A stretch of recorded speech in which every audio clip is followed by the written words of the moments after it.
Shoujo adalah demografi di industri anime dan manga. Demografi utama shoujo, atau mungkin kalau disimpelkan target pasar utamanya adalah perempuan. Artinya apa? Shoujo adalah kebalikannya shonen, yang target pasar utamanya laki-laki. Demografi lainnya ada seinen dengan target pasar utama itu laki-laki dewasa, dan josei yang target pasar utama itu perempuan dewasa. Tentu aja kalau ngomongin manga shoujo, komik shoujo, terbitnya di majalah shoujo juga seperti Nakayoshi, Desert, dan juga Hanato Yumi. Hal ini menunjukkan di industri perwibuan anime manga ada pengelompokan demografi berdasarkan target pasar utama dan dapat dilihat dari presentasi cerita ataupun art style yang ada di anime sama manga. Misalnya kita ambil aja cerita romance harem shonen, ada satu cowok dikelilingin banyak cewek. Di shoujo counterpartnya ada romance reverse harem, satu cewek dikelilingin banyak cowok. Tentu aja itu tadi cuma contoh gampangnya aja dan sangat menggeneralisir perbedaannya. Karena tentu aja di tiap demografi menawarkan cerita, genre, dan hal lainnya yang lebih luas. Itu tadi cuma salah satu contoh aja. Kalau misalnya lu pada ada yang lebih paham tentang demografi shoujo, ya tambahin aja sih, gue nggak mau so tau gitu loh. Gue ngomong apa yang gue tahu aja. Gue sebagai cowok juga apa ya, lumayan sering gitu kayak nyoba tipis-tipis ngikutin demografi shoujo. Walaupun kalau ngelihat lagi definisi yang udah gue jelasin di awal, demografi shoujo itu target pasar utamanya perempuan. Tapi itu nggak salah kalau lu mau nyoba. Kenapa gitu? Karena gue udah nggak terlalu ngurus demografi dan gue pada dasarnya suka explore media perwibuan sebanyak mungkin, termasuk juga demografi shoujo ini. Emang ada perbedaan dari gaya penulisan cerita, art style, dan lainnya. Cuman buat gue pribadi, perbedaan itulah yang ngebikin explore ini tambah unik dan ngebikin gue suka explore media perwibuan seluas mungkin. Dan di sini gue ngajak lu pada buat explore juga sama. Selain itu ya alasan terpenting ya karena gue nemu cerita itu enjoyable dan yang terpenting gue have fun ngikutin, yang sesimpel itu aja. Yang penting enjoy, yang penting have fun. Ini dasarnya adalah menggurui, tapi ya udahlah suka-suka gue ya. Gue pribadi sebagai orang yang hobi banget explore demografi berbeda, terus genre berbeda, lo nggak bakal nyesel lo explore media perwibuan sebanyak mungkin, termasuk coba genre berbeda, demografi berbeda gitu loh. Dan di video ini spesifiknya gue refer ke demografi shoujo. Pokok cari aja cerita yang sekiranya lu bakal nyetel sesuai sama selera lu pribadi. Di saat lu udah ngelewatin pembatas demografi, ragukan demografi, di saat itu juga lu bisa menemukan cerita keren lainnya. Itu tadi adalah sedikit pembuka gitu loh, pengenalan tipis-tipis dari apa hal yang gue tahu tentang shoujo. Karena sesuai judul di video ini, mungkin saatnya kita mendiskusikan saatnya demografi shoujo ini comeback. Kenapa gitu? Karena akhir-akhir ini kayaknya banyak banget pengumuman adaptasi anime shoujo yang mungkin menunjukkan demografi ini lagi comeback, lagi panas dan akan bersaing di pasar anime lagi. Soalnya ini demografi bisa dibilang rada ngilang gitu loh beberapa tahun ke belakang sebelum akhirnya muncul kembali. Maka dari itu langsung aja kita mulai pembahasan tentang demografi shoujo ini. Dengan poin pertama yang mau gue sampaikan adalah hilangnya adaptasi anime shoujo. Emang sih karya demografi shoujo itu gak pernah hilang. Cuman ya balik lagi kayak udah ngomongin, kalau lu ngelihat beberapa tahun ke belakang kayak adaptasi anime shoujo itu ngurang banget gak sih? Kayak rasanya hilang aja. Dan baru naik itu akhir-akhir ini. Ini apa ya, flashback dikit ke zaman gue bocah SMP atau SD, gue nggak tahu deh. Pokok kayaknya SMP deh. Salah satu anime shoujo yang paling gue inget itu Kaicho wa Maid-sama, yang menceritakan ketua OSIS perempuan yang garang dan ternyata itu kerja sampingan di maid cafe, which somehow membangkitkan sesuatu di dalam diri gue tentang perempuan pakai baju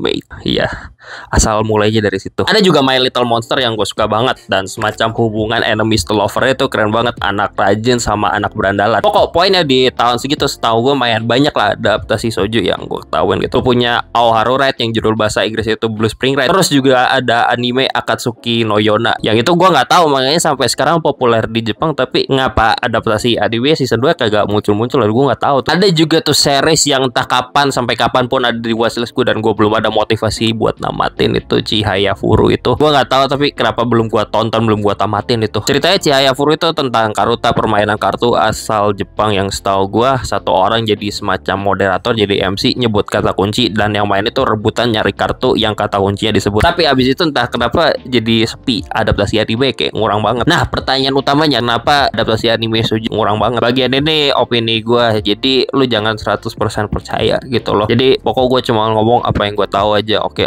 Jawabannya mungkin karena bisnis kali ya, faktor terkuatnya. Pendapat gue pribadi, adaptasi anime sekarang itu banyak banget dari majalah shonen, soalnya shonen itu demografi yang populer banget dibandingkan majalah shoujo kalau ngeliat pasar sekarang ya. Jelas banget kalau lu ngeliat dari pandangan murni bisnis yang lu mau cari untung ya, karena konsumen demografi shonen banyak banget, jadi ya udah paling gampang itu ambil adaptasi shonen. Tapi kalau ngeliat dari sisi lain, hal kayak gitu tuh tetap punya dampak negatif, karena bisa jadi variasi demografi anime yang ditawarkan jadi ya sedikit gitu. Jadi cuma ada itu doang, dapat dominan sama satu demografi aja. ya. Oh gitu, udah pasar kurang variasi jenuh, yay. Anyway, sekarang saatnya Shoujo comeback. Wih, di bagian ini gue mau nge-highlight beberapa judul shoujo yang beberapa tahun ke belakang ini jadi perbincangan lumayan hangat. Mungkin kayak rekomendasi tipis-tipis lah. Di winter 2024 ini kita punya adaptasi anime judulnya itu Yubisaki Toreren, atau nama lokal Indonesianya adalah Cinta dan Isyarat, which is cute lah, gue bilang lucu, imut dah. Judul lokal ceritakan dunia dari perspektif Yuki, seorang mahasiswi tuli, dan kehidupan sehari-harinya dengan MC cowoknya itu namanya Itsuomi, seorang trilingual, bisa banyak bahasa tuh. Bener, gue pernah tes iseng gitu baca manganya kapan ya, kalau nggak salah tahun lalu. Gue tuh kagak nyetel sama manganya, gue drop gitu loh. Jadi kayak ya udahlah, coba aja ntar pas anime tayang apakah gue bakal suka animenya atau enggak. Dan ternyata gue nyoba pas pada saat video ini dibuat baru 1 episode sih, tapi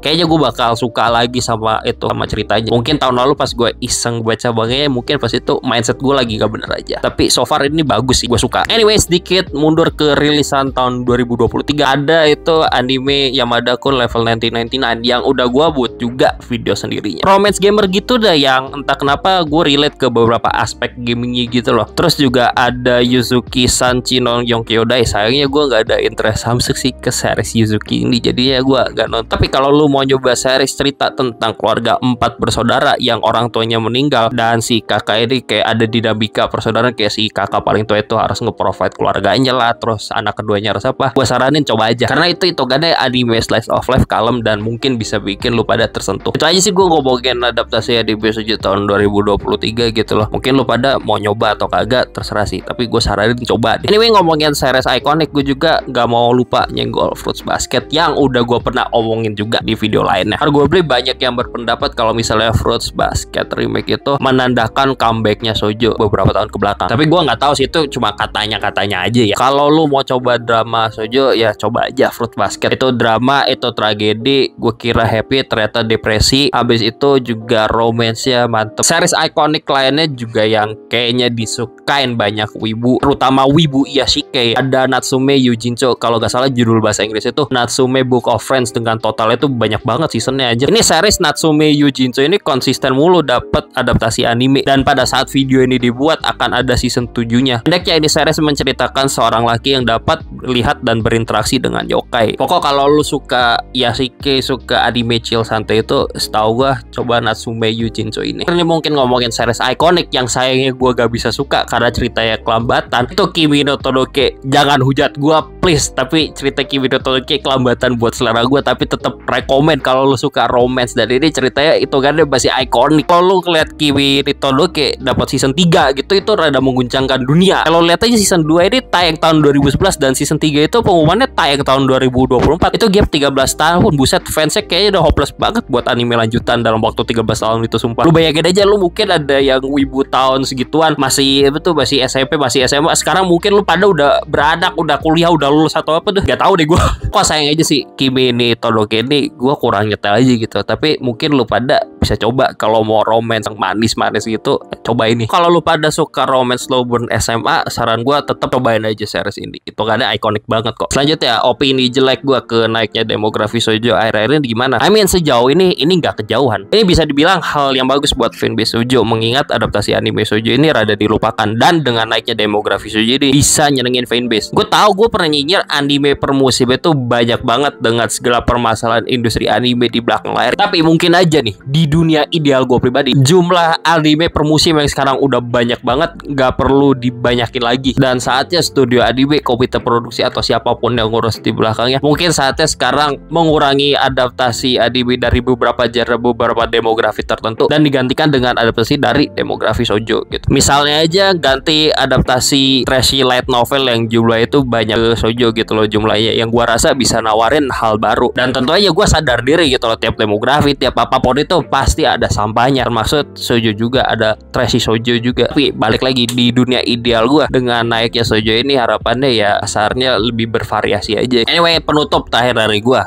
kedepannya gue mau apa lagi dari demografi shoujo ini adaptasi animenya. Jujur buat sekarang sih udah lumayan decent start gitu loh, awal yang bagus lah buat ngeramein pasar anime lagi. Tapi tetap aja kedepannya gue punya beberapa kritik yang mau gue sampaikan aja, kayak unek-unek gitu loh, yang bisa jadi pertimbangan, dan ini mungkin opini gue pribadi lah. Nyinyiran pertama, kritik pertama gue adalah gue mau adaptasi anime shoujo itu lebih banyak variasi genre-nya aja. Ini gue nggak tahu stuck di bubble atau apa, tapi gue nemu adaptasi anime shoujo seringnya itu genre romance. Padahal mungkin ini demografi nggak nawarin cerita romance oriented doang. Mungkin lo ada shoujo action lah atau apa, kan gue preferensi genre utama gue kalau anime sukanya action gitu. Jadi kalau action shoujo gue gak masalah gitu, gue bakal coba nonton. Gak apa-apa kok tetap kalau misalnya ada romance gitu, tipis-tipis gitu. Cuman itu kayak apa tuh, subplot aja, apa tuh action terus sub genre-nya dalamnya ada romance, gue gak masalah gitu loh. Pokok gitu dah. Poin pertama, banyakin genre lain aja selain romance. Kritik yang paling ganggu banget buat gue pribadi adalah akses legal manga shoujo itu susah banget. Gue kalau baca apa tuh manga shonen, terutama judul weekly shonen Jam sama Jam Plus, itu gampang banget. Itu ada aplikasi namanya Manga Plus dan gue sering banget baca di situ. Dan servisnya layanannya lumayan oke lah. Gue baca Sakamoto Days, Jujutsu Kaisen, Chainsaw Man juga di situ. Tapi manga majalah shoujo itu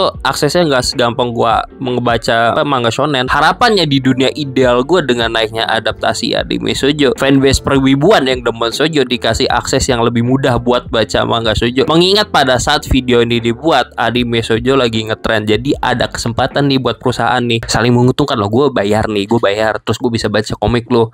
Nah, habis gue bayar komik lo, itu duitnya ke author sama ke perusahaan lo, saling menguntungkan, enak kan? Gue dapat barang, lu dapat duit gitu. Pokok kalau aksesnya segampang Manga Plus, gue gak mau kalau ada akses koin-koin itu miskin aja gue ntar. Tapi kadang gue juga make gitu loh, tapi nyusah ribet itu akses koin-koin gitu. Gue gak tahu sih perwakilan orang Jepang dari apapun itu ngeliatin gue atau enggak, tapi pokok kasih akses lebih gampang aja buat media shoujo in general, jujur, karena ribet banget sumpah. Pokok ini proposal bisnis dari gue. Jadi pokok gitu aja dah. Ini mungkin hal yang sangat bagus buat kita sebagai wibu-wibu gak jelas ini. Apalagi kalau lu fans shoujo yang akhirnya diperhatikan kembali. Tentu aja ini opini gue pribadi, adalah fantasi gue sendiri dengan mengharapkan output yang sangat ideal. Ya sekarang kita perhatiin aja beberapa tahun ke depan bakal kayak gimana gitu loh perkembangan demografi shoujo, adaptasi anime gimana. Pokok gitu aja, gue nggak tahu cara nutup video ini gimana, minum air bla bla bla gitu aja. Bye.